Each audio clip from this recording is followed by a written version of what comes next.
coach help me in personal development? How do I know when to approach a coach? What do I need to think about before I approach a coach? How long will it take before I achieve my goals? These and many other questions are the questions very often asked by potential clients and by people who are considering coaching. So let's just have a look at these questions today.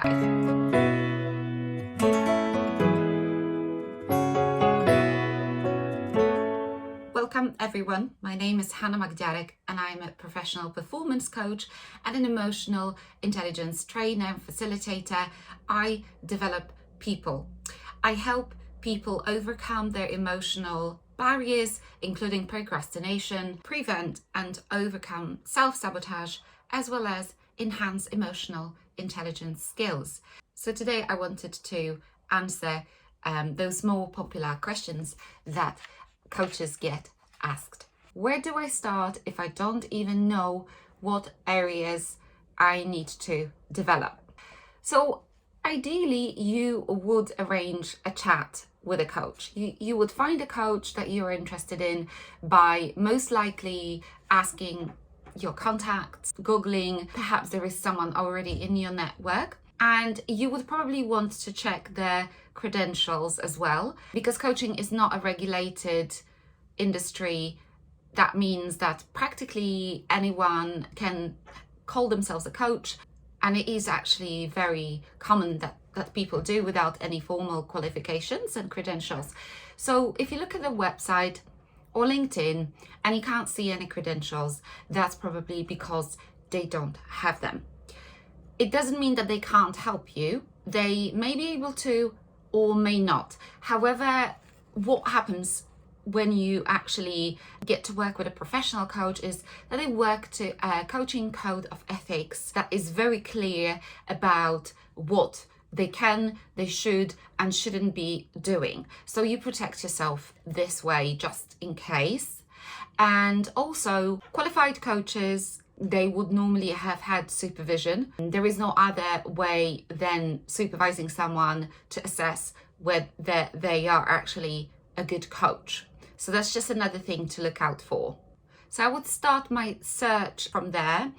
And then when you finally get to arrange something called a discovery call or an introduction chat, and there are various names for it, the coach will be able to talk you through their process of how they assess the client's needs.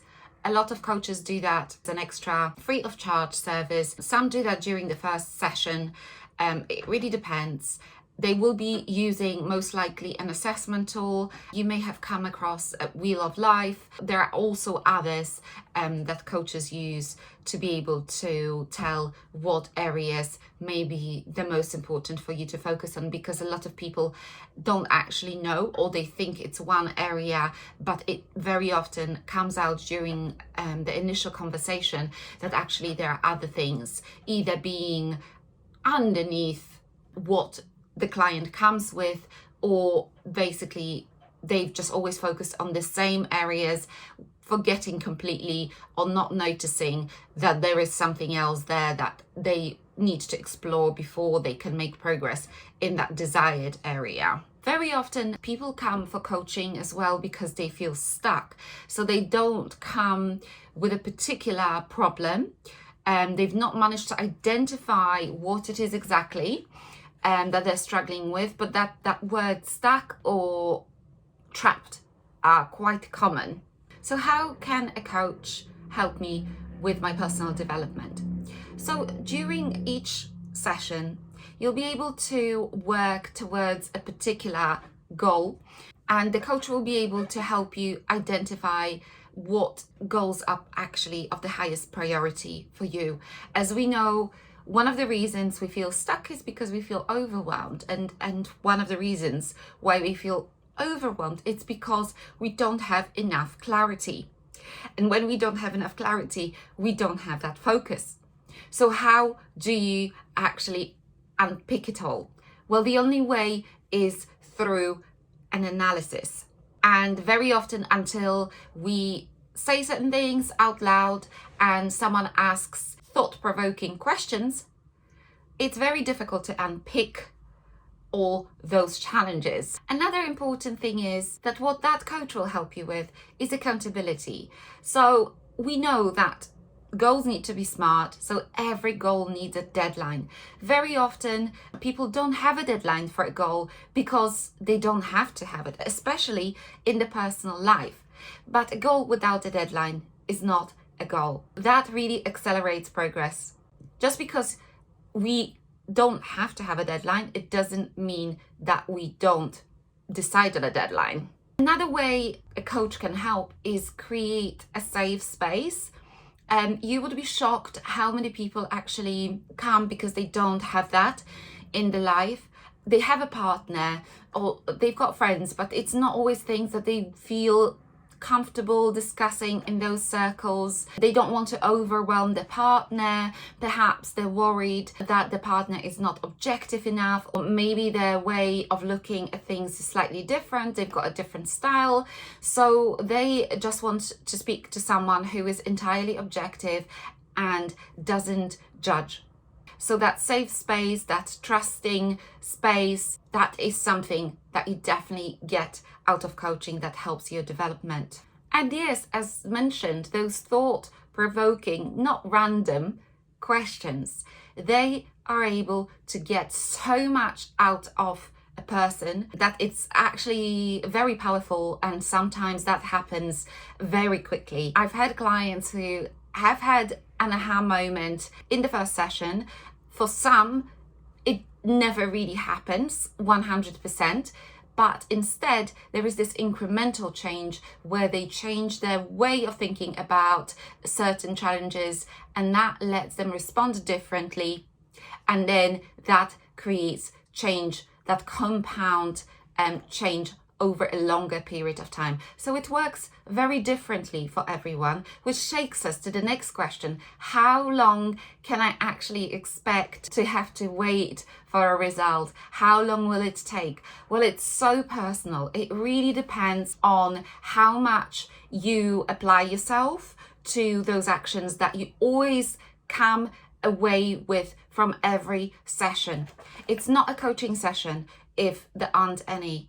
And they, generally speaking, should be for the next couple or 3 weeks. If they're action points for actions to be taken in 2 months, that's unlikely to be motivating for anyone. So you will have a list of things to do. And if you keep doing those things after every session, normally sessions happen every 2 to 4 weeks in my experience. And if you keep on doing these things, you can imagine how quickly you will make progress, instead of just procrastinating, postponing things until forever, until they come on your radar. You have this ability, this tool to keep everything you need in focus and to really prioritize your priorities, which also change. So because of this regular opportunity to look at your priorities, you are able to switch between them as a need arises. What's worth remembering as well is that you give yourself an opportunity, and this is exactly how your growth happens, to redesign your neural pathways, so ways of thinking. These days we know that we can change our brain, we can create new neural pathways, new connections in our brain, which then help us to part with the old ways, not only of thinking, but also behaving. And this means that we can expect a different response from the people we deal with and from our colleagues, from our family. It makes a difference. So you get this fantastic opportunity to actually, for the first time, look at yourself as an observer and decide which ways of thinking serve you, which don't, and which ones you choose for yourself going forward. The past doesn't really matter. Whoever you've been doesn't matter, only to the point that you want it to.